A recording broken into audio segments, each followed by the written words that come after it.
सर्वेभ्यो नमो नमः। नमस्कार, मैं प्रतिभा दीक्षित स्वागत करती हूँ आपका सरल संस्कृत सुगम संस्कृत में। देखिए, प्रत्यय से संबंधित बहुत बार हम पढ़ चुके हैं। चैनल पर बहुत सारे वीडियोस प्रत्यय से संबंधित हैं। कई तरीकों से हमने प्रत्यय का अध्ययन किया है, लेकिन आज हम जो प्रत्यय को पढ़ेंगे वो एक बहुत ही आसान और प्राथमिक स्तर का तरीका है, लेकिन ये तरीका बहुत महत्वपूर्ण है। एनसीईआरटी 9वीं और 10वीं के लिए जो पुस्तक संस्कृत व्याकरण की पाठ्यक्रम में निर्धारित है, व्याकरण वीथी, उसमें ये जो अष्टम अध्याय है प्रत्यय से संबंधित है। तो इसमें इस तरीके से प्रत्यय का वर्णन किया गया है कि अगर आप प्रत्यय में जीरो हैं, प्रत्यय से डरते हैं, प्रत्यय को समझ नहीं पाते हैं, तो बहुत ही आसान तरीके से यहाँ पर समझाया गया है। कुछ ऐसी छोटी छोटी बारीकियां हैं जो आप लघु सिद्धांत कौमुदी से पढ़ते समय या फिर बीए एमए में संस्कृत पढ़ते समय नहीं पढ़ते, लेकिन ये बेसिक बातें जो कि प्राथमिक स्तर पर पढ़ाई जाती हैं और बहुत ही आसान तरीके से पढ़ाई जाती हैं। तो उस तरीके से आज हम प्रत्यय का अध्ययन करेंगे। तो आइए प्रारंभ करते हैं। सबसे पहली बात है कि प्रत्यय क्या होते हैं। तो किसी भी धातु या शब्द के पश्चात जुड़ने वाले शब्दांशों को प्रत्यय कहा जाता है। अब ये बात तो आप समझते होंगे कि किसी भी धातु या शब्द के बाद जो शब्दांश जुड़ते हैं वो प्रत्यय कहलाते हैं। संस्कृत साहित्य में 3 प्रकार के प्रत्यय होते हैं: कृत प्रत्यय, तद्धित प्रत्यय और स्त्री प्रत्यय। तो क्या क्या है ये? सबसे पहले कृत प्रत्यय की बात करते हैं कि धातुओं में जुड़ने वाले प्रत्ययों को कृत प्रत्यय कहते हैं। ये प्रत्यय तिंग प्रत्ययों से भिन्न होते हैं। अब देखिए, संस्कृत में एक शब्द होते हैं और एक होती हैं धातुएं। तो जो प्रत्यय धातुओं के साथ जुड़ते हैं, धातुओं से जुड़कर जब अन्य प्रकार के शब्द बनाते हैं, ऐसे शब्दांश कृत प्रत्यय कहलाते हैं। और ये जो कृत प्रत्यय हैं ये तिंग प्रत्ययों से भिन्न होते हैं। धातु के संबंध में हमने पिछले वीडियो में बात की थी कि धातु रूप किस प्रकार से बनाए जाते हैं। धातुओं के साथ जब तिंग प्रत्यय जुड़ते हैं, तिप्तस जी सिप्थस थ मिप्वस्मस त ताम झ इत्यादि, तो उनसे धातु रूप बनते हैं। तो हालांकि ये जो कृत प्रत्यय हैं ये धातुओं से जुड़ने वाले ही प्रत्यय हैं, लेकिन ये तिंग के अतिरिक्त प्रत्यय होते हैं। अर्थात तिंग से भिन्न ऐसे प्रत्यय जो धातुओं के साथ जुड़ते हैं वो कृत प्रत्यय कहलाते हैं। दूसरे प्रकार के प्रत्यय होते हैं तद्धित प्रत्यय। तद्धित प्रत्यय क्या होते हैं? अब देखिए, अगर आप तद्धित प्रत्यय को ध्यान से देखेंगे तो यहाँ पर आपको मिलेगा तत् हित। इसमें संधि होकर और फिर तद्धित प्रत्यय, तद्धित शब्द बनता है। तत्हित जो उसका हित कर देते हैं, किसका? शब्दों का, संज्ञाओं का। ऐसे शब्दांश, ऐसे प्रत्यय तद्धित प्रत्यय कहलाते हैं। तो धातुओं से जुड़ने वाले कृत्य प्रत्यय होते हैं, जबकि संज्ञा शब्दों से जुड़ने वाले प्रत्ययों को तद्धित प्रत्यय कहते हैं। और तीसरे प्रकार के प्रत्यय होते हैं स्त्री प्रत्यय। ये क्या होते हैं? तो पुल्लिंग से स्त्रीलिंग बनाने के लिए शब्दों में प्रयुक्त होने वाले प्रत्ययों को स्त्री प्रत्यय कहते हैं। कुछ शब्द ऐसे होते हैं जो जिनका की लिंग नियत नहीं होता, उनमें कुछ प्रत्यय जोड़कर उन्हीं से स्त्रीलिंग का रूप बनाया जा सकता है, उन्हीं से नपुंसक लिंग बनाया जा सकता है। तो ऐसे प्रत्यय, जैसे कि तट शब्द है, तट शब्द से अगर स्त्रीलिंग बनाना है तो तटी, तटम, इस तरीके का होता है। तो जैसे बालक से अगर बालक शब्द है पुल्लिंग, इससे स्त्रीलिंग बनाने के लिए इसमें टाप प्रत्यय जोड़ा जाता है। तो ऐसे प्रत्यय जो पुल्लिंग से स्त्रीलिंग बनाने के लिए शब्दों में प्रयुक्त होते हैं वो स्त्री प्रत्यय कहलाते हैं। तो पहली बात तो हो गई कि ऐसे शब्दांश जो धातुओं या शब्दों के बाद जुड़ते हैं वो प्रत्यय कहलाते हैं। प्रत्यय 3 प्रकार के होते हैं: कृत प्रत्यय जो धातुओं से जुड़ते हैं, तद्धित प्रत्यय जो संज्ञा शब्दों से जुड़ते हैं, और स्त्री प्रत्यय जो कि पुल्लिंग से स्त्रीलिंग बनाने के लिए प्रयुक्त होते हैं। अब सबसे पहले हम बात करते हैं कृत प्रत्ययों के विषय में। जिन प्रत्ययों को धातुओं में जोड़कर संज्ञा, विशेषण या अव्यय आदि पद बनाए जाते हैं उन्हें कृत प्रत्यय कहते हैं। देखिए, कोई भी धातु है, मान लीजिए पठ धातु है। अब इस पठ धातु से कोई ऐसा प्रत्यय जोड़ा जाए जिससे कि या तो संज्ञा बन जाए या विशेषण बन जाए या अव्यय बन जाए, तो वो कहलाते हैं कृत्य प्रत्यय। जैसे पठ है, इसमें त्वा प्रत्यय अगर जोड़ा जाए तो यहाँ पर बनेगा पठित्वा, पढ़कर, और इससे पठित्वा क्या होगा, अव्यय। तो जिन प्रत्ययों को धातुओं में जोड़कर संज्ञा विशेषण या अव्यय आदि पद बनाए जाते हैं उन्हें कृत प्रत्यय कहते हैं। अव्यय बनाने के लिए अब देखिए यहाँ पर ये जो बातें दी गई हैं अव्ययों के संबंध में, बहुत छोटी छोटी बारीक बातें हैं, तो इन्हीं से आप बहुत सारे अंतर समझ सकते हैं प्रत्ययों के अंतर्गत। देखिए सबसे पहले बात करते हैं कि कौन कौन से प्रत्ययों को लगाने से अव्यय शब्द बनते हैं। तो अव्यय बनाने के लिए धातुओं में कत्वा प्रत्यय, ल्यप प्रत्यय, आप इसको त्वा भी बोल सकते हैं क्योंकि आधा क है तो उसका उच्चारण करना थोड़ा कठिन होता है, बिना स्वर के व्यंजन का उच्चारण कठिन है, तो यहाँ पर आप त्वा बोल सकते हैं या फिर त्वा भी बोल सकते हैं। तो अव्यय बनाने के लिए धातुओं में त्वा, ल्यप और तुमुन प्रत्ययों का प्रयोग किया जाता है। तो कौन से ऐसे प्रत्यय हैं जिनसे अव्यय शब्द बनाए जाते हैं धातुओं से, तो वो हो जाएंगे त्वा, ल्यप और तुमुन। दूसरी बात है धातुओं से विशेषण बनाने के लिए क्षत्रि, शानच, तव्यत, अनियर, यत आदि प्रत्ययों का प्रयोग किया जाता है। तो विशेषण किन किन से बन जाते हैं, क्षत्रिय अगर प्रत्यय परे लगा हुआ हो तो विशेषण बन जाता है धातु से, शानच, तव्यत, अनियर, यत, ण्यत, क्यप इत्यादि जो प्रत्यय हैं वो धातुओं से जुड़कर विशेषण बनाते हैं। तीसरा है भूतकालिक क्रिया के प्रयोग के लिए त और तवतु एवं करना चाहिए इस अर्थ के लिए क्रिया के वाचक तव्यत, अनियर और यत प्रत्ययों का प्रयोग करते हैं। तो अगर भूतकालिक क्रिया कहीं पर बतानी हो तो वहां पर त और तवतु प्रत्ययों का प्रयोग किया जाता है, और चाहिए अर्थ के लिए तव्यत, अनियर, यत इत्यादि प्रत्ययों का प्रयोग किया जाता है। और चौथा है धातु से संज्ञा बनाने के लिए त्रिच, तिन, णवुल, ल्युट इत्यादि प्रत्ययों का प्रयोग किया जाता है। जैसे त्रिच है, क्री धातु से त्रिच प्रत्यय लगाकर पद बनता है कर्ता, तो कर्ता क्या हो जाएगा, कर्ता एक संज्ञा हो जाएगी। तो त्रिच, कितिन, णवुल, कारकः, पावकः इस तरीके के शब्द जहां पर बनते हैं तो इन सारे प्रत्ययों से संज्ञा बनाई जाती है। कतिपय प्रमुख कृत प्रत्ययों का परिचय यहाँ पर दिया जा रहा है। अब हम कुछ प्रत्ययों की बात करते हैं, कृत प्रत्ययों की। तो सबसे पहला कृत प्रत्यय है कत्वा प्रत्यय। कत्वा प्रत्यय का प्रयोग कहाँ पर किया जाता है, वाक्य में मुख्य क्रिया से पूर्व किए गए कार्य में पूर्वकालिक क्रिया को व्यक्त करने के लिए धातु में त्वा प्रत्यय का प्रयोग किया जाता है। देखिए आपके पास एक कोई वाक्य है, उस वाक्य का कर्ता एक है, ठीक है, करने वाला एक है, लेकिन उसमें दो क्रियाएं हो रही है, जहां पर कर्ता एक हो और क्रियाएं हो दो। तो अब दो क्रियाएं वो कर रहा है तो निश्चित रूप से एक क्रिया पहले करेगा, दूसरी क्रिया बाद में करेगा। तो जहां पर वाक्य में मुख्य क्रिया से पूर्व किए गए कार्य में पूर्वकालिक क्रिया को व्यक्त करने के लिए धातु में त्वा प्रत्यय का प्रयोग किया जाता है। जहां पर दो क्रियाएं हो, एक मुख्य क्रिया हो और उस मुख्य क्रिया को, मुख्य काम को करने के लिए एक काम पहले किया गया हो, तो उस पूर्वकालिक क्रिया को व्यक्त करने के लिए त्वा प्रत्यय का प्रयोग किया जाता है। उदाहरण से समझिए, जैसे मयूरः मेघम दृष्ट्वा नृत्यति। मयूर मेघ को देखकर, बादलों को देखकर नृत्यति, नृत्य करता है। अब इस वाक्य में एक कर्ता है, कौन है कर्ता, मयूर, मोर, और क्रिया इसमें दो हैं, एक तो वो देखता है और दूसरा वो नृत्य करता है। अब दो क्रियाएं हैं, एक कर्ता है।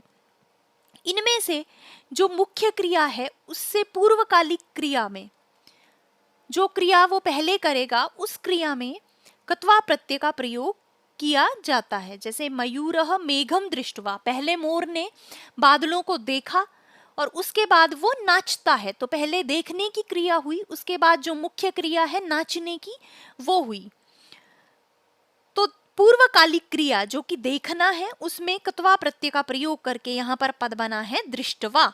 तो दृश्य धातु से कत्वा प्रत्यय करके पद बनता है दृष्टवा। यहाँ दृष्टवा में दृश्य धातु से कत्वा प्रत्यय का प्रयोग किया गया है।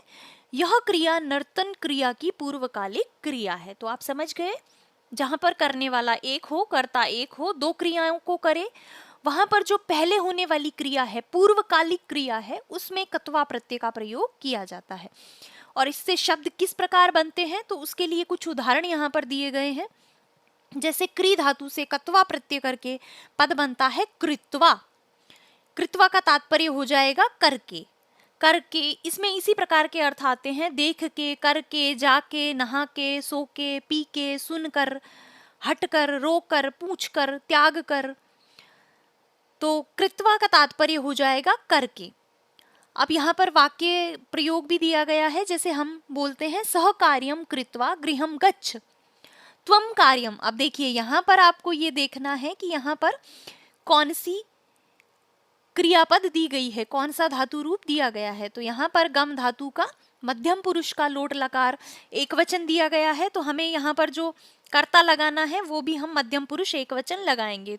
तो मध्यम पुरुष एक वचन का कर्ता हम लगाएंगे यहाँ पर त्वम। त्वम कार्यम कृत्वा गृहम गच्छ, तुम कार्य करके घर जाओ। तो दो क्रियाएं करनी है, पहले कार्य करना है, उसके बाद घर जाना है। तो पहले क्या होगा, कार्य होगा। तो क्री धातु में कत्वा प्रत्यय करके यहाँ पर पद बना है कृत्वा। गम धातु में कत्वा प्रत्यय करके पद बनता है गत्वा। गत्वा का तात्पर्य होता है जाकर। तो आपणम गत्वा फलम आने, बाजार जाकर फल लाओ। तो यहाँ पर पहले बाजार जाने की क्रिया है, इसलिए गम धातु में कत्वा प्रत्यय करके यहाँ पर पद बनाते हैं गत्वा। नम धातु में त्वा प्रत्यय करके पद बनता है नत्वा। नत्वा का तात्पर्य होता है नमन करके।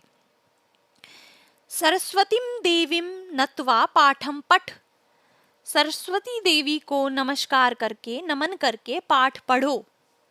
तो पहले आपको सरस्वती देवी को नमस्कार करना है, उसके बाद पाठ पढ़ना है। तो जो पहले वाली क्रिया है नमन की, उसमें त्वा का प्रयोग किया गया है। पा में त्वा का, पा धातु से त्वा प्रत्यय होकर पद बनता है पीत्वा। पीत्वा का तात्पर्य होता है पीकर। दुग्धम पीत्वा शयनम कुरु, दूध पीकर सो जाओ, शयन करो। श्रु धातु से त्वा प्रत्यय करके पद बनता है श्रुत्वा। श्रुत्वा का तात्पर्य होता है सुनकर।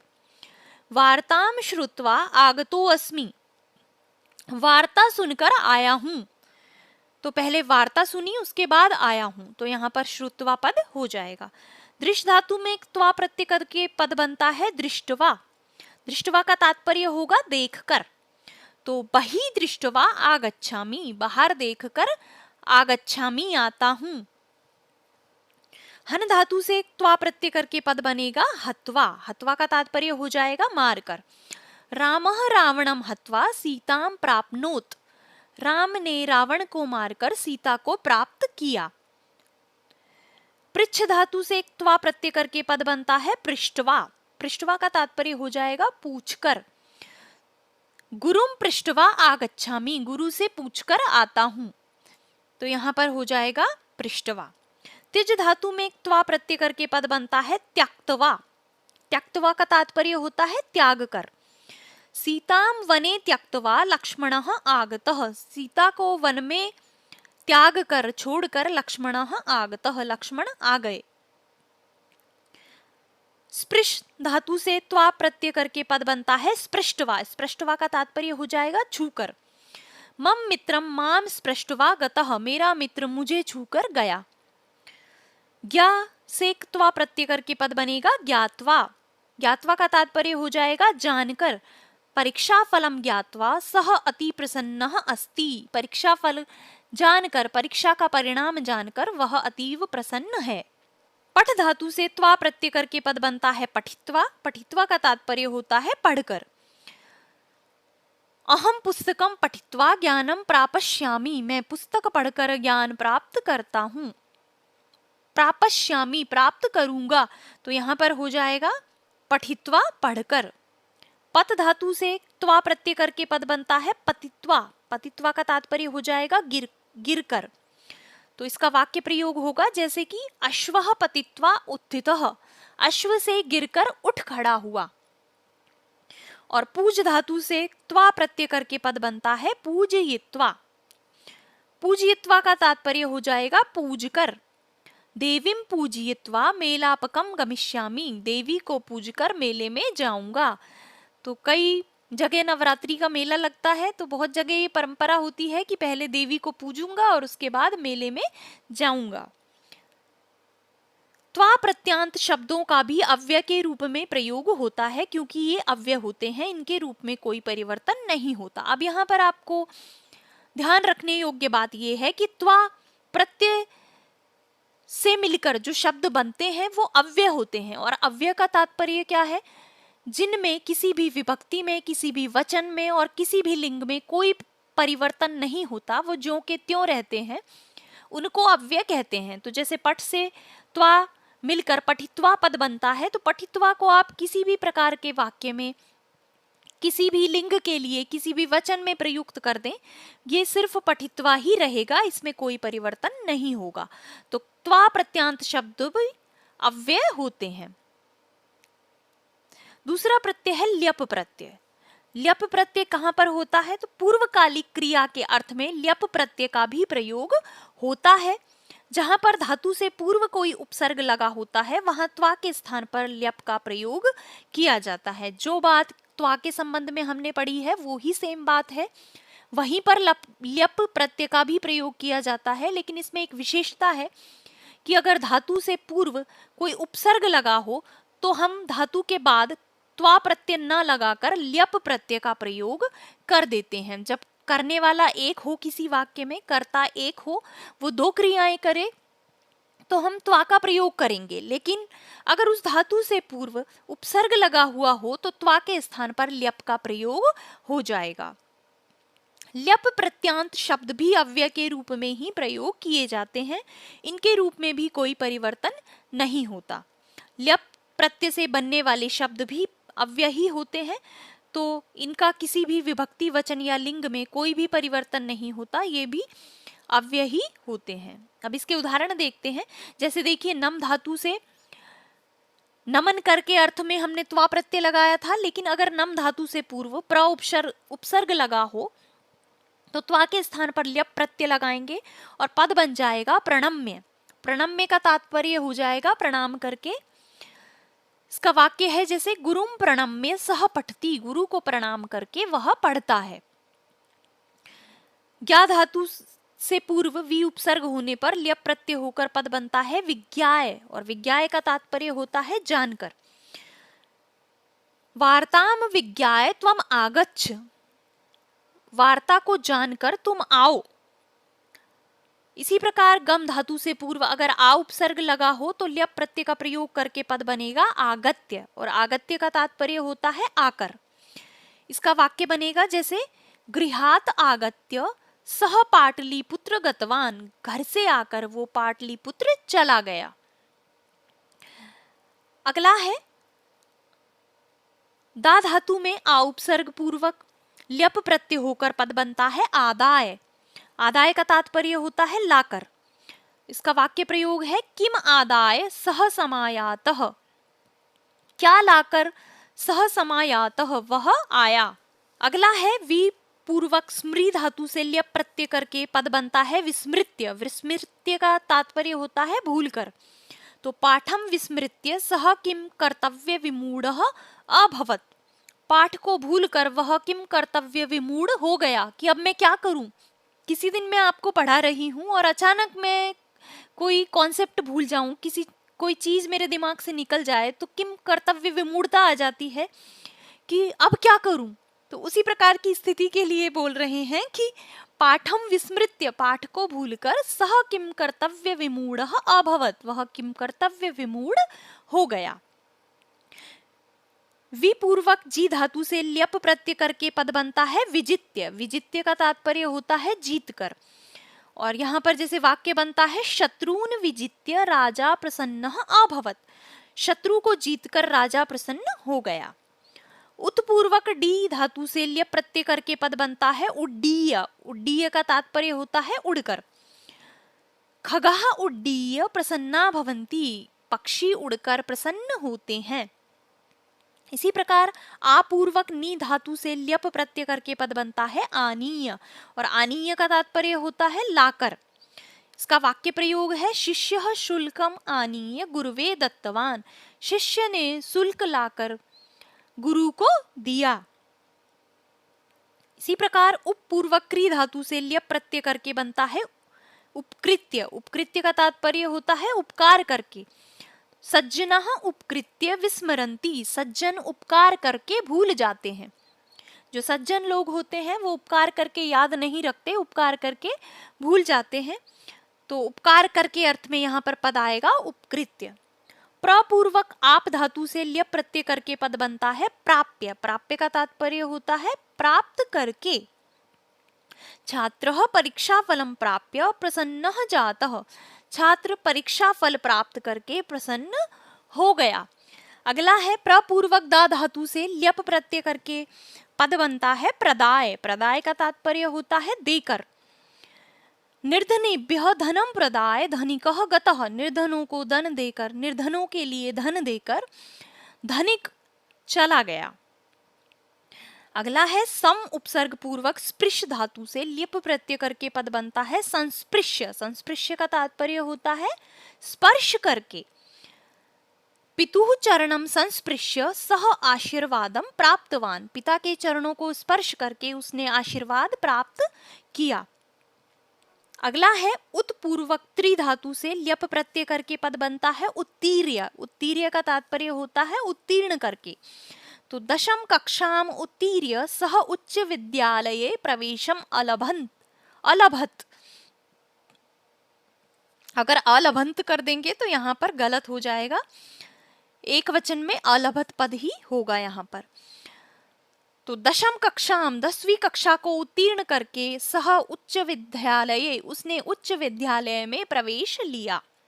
तो ये होता है ल्यप प्रत्यय।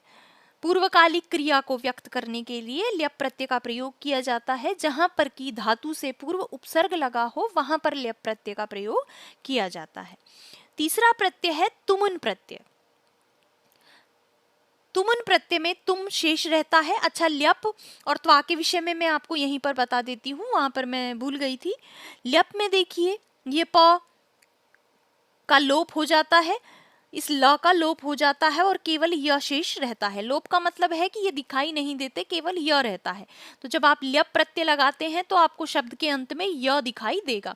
इसी प्रकार त्वा की अगर बात करें तो त्वा प्रत्यय में इस क का लोप हो जाता है, ये क दिखाई नहीं देता, तो शब्द के साथ जुड़कर आपको त्वा दिखाई देगा। तो जहां पर भी शब्द के अंत में आपको त्वा दिखाई दे या ट्वा, कई बार परिवर्तन हो जाता है इस त में, तो ट्वा ट्वा इस तरीके के पद जहां पर दिखाई दे वहां पर त्वा प्रत्यय होगा। जहां पर आपको पूर्व में उपसर्ग और बाद में य दिखाई दे वहां पर ल्यप प्रत्यय होगा। और इन दोनों से बने हुए शब्द अव्यय होते हैं, यह आपको ध्यान रखना है।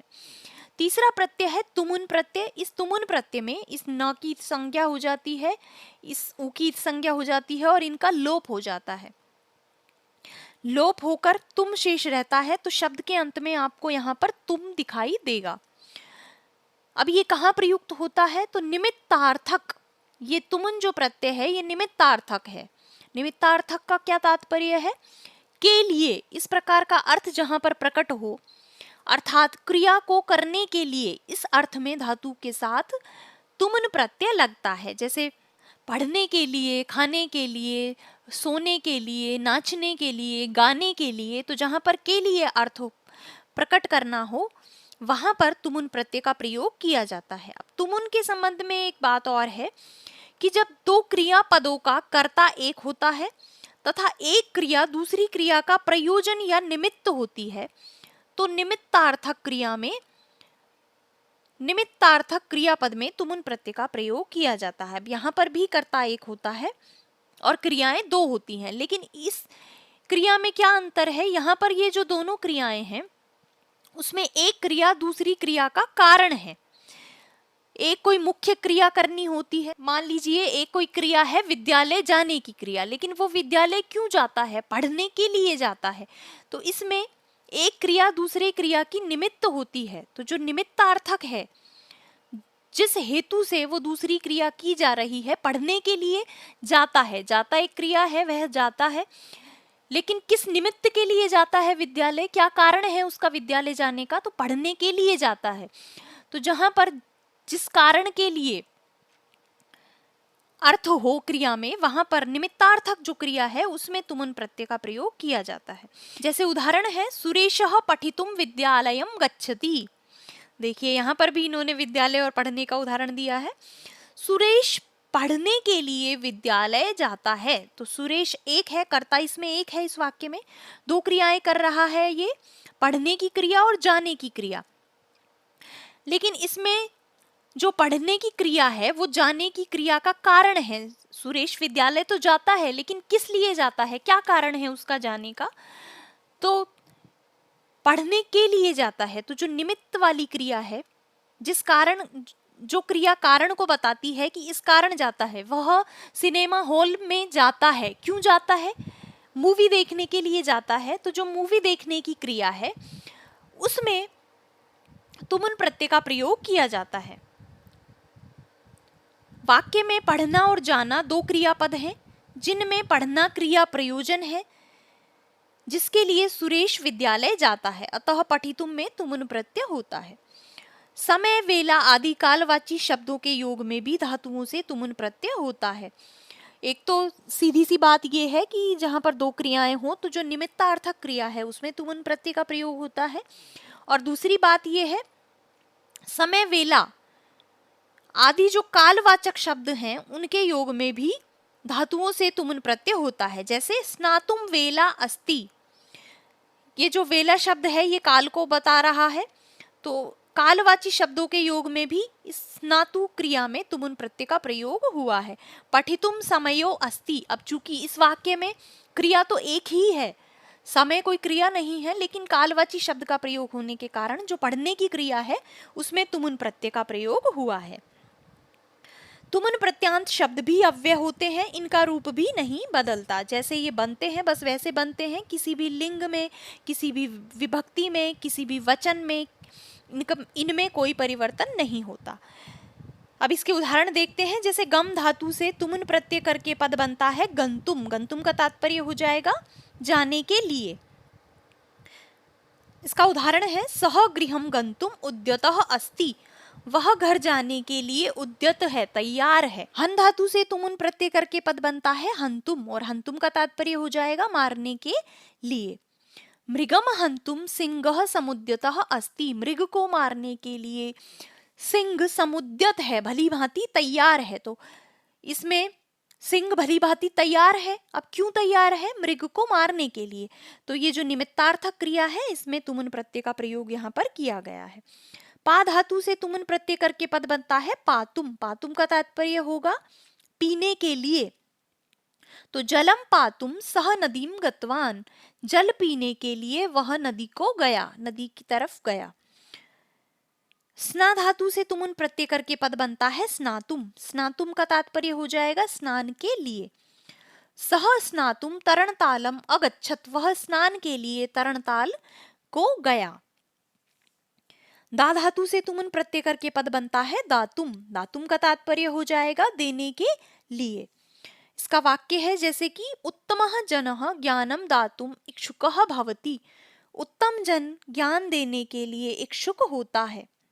उत्तम जन ये चाहता है कि जो ज्ञान उसको है वो दूसरे लोगों को भी मिले, तो उत्तम जन हमेशा ज्ञान देने के लिए इच्छुक होता है। पृच्छ धातु से तुमुन प्रत्यय करके पद बनता है प्रष्टुम, प्रष्टुम का तात्पर्य हो जाएगा पूछने के लिए। छात्रः प्रश्नम प्रष्टुम समुत्सुकः भवति, छात्र प्रश्न पूछने के लिए समुत्सुक होता है, उत्सुक होता है। इसी प्रकार दृश्य धातु से तुमुन प्रत्यय करके पद बन जाएगा दृष्टुम, देखने के लिए। दृष्टुम का तात्पर्य हो जाएगा देखने के लिए। चित्रम दृष्टुम बालकः आगच्छत, चित्र देखने के लिए बालक आया। तो यहाँ पर जो निमित्तार्थक क्रिया है चित्र देखने के लिए, तो देखने में यहाँ पर तुमुन प्रत्यय का प्रयोग किया गया है। इसी प्रकार हस धातु से तुमुन प्रत्यय करके पद बनता है हसितुम, हसितुम का तात्पर्य हो जाएगा हंसने के लिए। अहम हसितुम इच्छामि, मैं हंसने की इच्छा करता हूँ। तो हंसना तो चाहिए, इच्छा करने की क्या बात है, हंसिए। खाद धातु से तुमुन प्रत्यय करके पद बनता है खादितुम। खादितुम का तात्पर्य हो जाएगा खाने के लिए। बालकः आम्रम खादितुम इच्छति, बालक आम खाने की इच्छा करता है। बालकों को आम विशेष प्रिय होता है, तो बालक आम खाने की इच्छा करता है। क्रीड धातु से तुमुन प्रत्यय करके पद बनता है क्रीडितुम। क्रीडितुम का तात्पर्य हो जाएगा खेलने के लिए। शिशु कंदुकेन क्रीडितुम इच्छति, शिशु बालक कंदुक से खेलने की इच्छा करता है। भाष धातु से तुमुन प्रत्यय करके पद बनेगा भाषितुम। भाषितुम का तात्पर्य हो जाएगा भाषण के लिए। सह भाषितुम उत्थितः, वह भाषण के लिए उठा। जीव धातु से तुमुन प्रत्यय करके पद बनेगा जीवितुम। जीवितुम का तात्पर्य हो जाएगा जीने के लिए। सर्वे जीवितुम अभिलषन्ति, सभी जीने की इच्छा करते हैं, अभिलाषा करते हैं। और कथ धातु से तुमुन प्रत्यय करके पद होता है कथयितुम। कथयितुम का तात्पर्य हो जाएगा कहने के लिए। कथाम कथयितुम सह आगच्छत, कथा कहने के लिए वह आया। इस प्रकार से तुमुन प्रत्यय जहां पर होगा वहां पर अर्थ ये देगा के लिए, और निमित्तार्थक क्रिया में इसका प्रयोग किया जाता है। शक जो कि सकना अर्थ में होती है और ईश जो कि चाहना अर्थ में होती है, इत्यादि धातुओं के साथ भी पूर्व क्रिया में तुमुन प्रत्यय का प्रयोग होता है। जैसे मैं पढ़ सकती हूँ, मैं पढ़ सकता हूँ, मैं पढ़ना चाहती हूँ या चाहता हूँ। इन वाक्यों में पढ़ना और सकना, पढ़ना और चाहना, ये दो दो क्रियाएं हैं, अतः पढ़ना क्रिया में तुमुन प्रत्यय का प्रयोग होगा। तो जहां पर भी ये कह रहे हैं कि जहां पर भी शक और ईश धातु प्रयुक्त हो वहां पर पूर्वकालिक जो क्रिया है उसमें तुमुन प्रत्यय का प्रयोग होता है। वैसे तो निमित्तार्थक क्रिया में तुमुन प्रत्यय का प्रयोग होता है, लेकिन शक और ईश धातुओं के साथ पूर्वकालिक क्रिया में तुमुन प्रत्यय का प्रयोग हो जाएगा। इसके उदाहरण है अहम पठितुम शक्नोमि, मैं पढ़ सकता हूं। इस अर्थ में पठ धातु में तुमुन प्रत्यय का प्रयोग यहाँ पर होगा। अहम पठितुम इच्छामि, मैं पढ़ने की इच्छा करता हूँ या मैं पढ़ना चाहता हूँ। इस अर्थ में यहाँ पर पठ धातु के साथ तुमुन प्रत्यय का प्रयोग होगा। तो ये जो दो धातुएं हैं शक और ईश, इनको आप विशेषतः याद रखिए। इनमें पूर्वकालिक क्रिया में भी तुमुन का प्रयोग हो जाता है। बालकः तर्तुम शक्नोति, बालक तैर सकता है। ये अर्थ तो क्या देगा, बालक तैर सकता है, तैरने के लिए सकता है, इस प्रकार का अर्थ यहाँ पर नहीं होगा। यहाँ पर अर्थ होगा बालक तैर सकता है। सा गातुम शक्नोति, वह गा सकती है। त्वम किम कर्तुम शक्नोषि, तुम क्या कर सकते हो। ते चलितुम न शक्नुवन्ति, वे चल नहीं सकते। वयम धावितुम न शक्नुमः, हम दौड़ नहीं सकते। तो शक और इश धातु के योग में पूर्वकालिक क्रिया में तुमुन का प्रयोग होता है। तुमुन का प्रयोग करते हुए इच्छुक अर्थ वाले संज्ञा पद भी बनाए जा सकते हैं, जैसे कि गंतु कामः, पठितु कामः।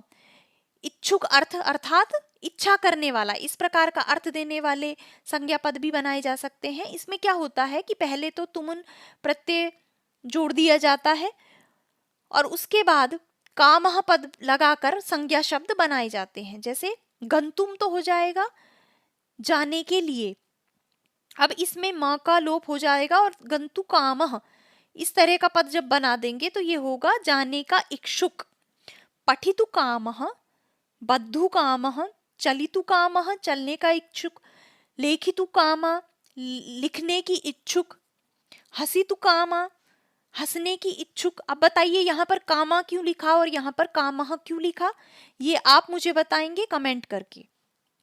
वक्तु कामा इत्यादि प्रकार के शब्द भी तुमुन प्रत्यय का प्रयोग करके इच्छुक अर्थ वाले शब्द भी बनाए जा सकते हैं। तो इस वीडियो में हमने 3 प्रत्ययों को त्वा, ल्यप और तुमुन, इनको डिटेल में पढ़ा है, विस्तृत रूप से पढ़ा है। इन तीनों ही प्रत्ययों का प्रयोग अव्यय पद बनाने के लिए किया जाता है। इन तीनों ही प्रत्ययों में दो दो क्रियाएं होती हैं वाक्य में, वहां पर इनका प्रयोग किया जाता है। इसके अतिरिक्त जो त्वा और ल्यप है उनमें पूर्वकालिक क्रिया में इनका प्रयोग होता है, जबकि तुमुन में जो पूर्व की निमित्तार्थक क्रिया है उसमें तुमुन प्रत्यय का प्रयोग होता है। तो ये काफी बड़ा वीडियो हो गया है, इस वीडियो को तो हम यहीं पे समाप्त कर देते हैं। आशा है आपको ये पसंद आया होगा। इससे संबंधित जो अभ्यास कार्य है उसको हम बाद में करेंगे। तब तक आप पढ़ते रहिए, पढ़ाते रहिए। अगर आपको ये वीडियो पसंद आए तो आप इसे लाइक कीजिए, अपने मित्रों के साथ भी इसे अधिक से अधिक शेयर कीजिए। और अगर आप चैनल पर नए हैं और आप संस्कृत विषय को पढ़ना चाहते हैं तो चैनल को सब्सक्राइब कर लीजिए और उसके बगल में जो घंटी का निशान है उसे भी दबा दीजिए, ताकि आगे जब भी वीडियो चैनल पर अपलोड हो आपको नोटिफिकेशन मिल सके। तो मिलते हैं नेक्स्ट वीडियो में। धन्यवाद।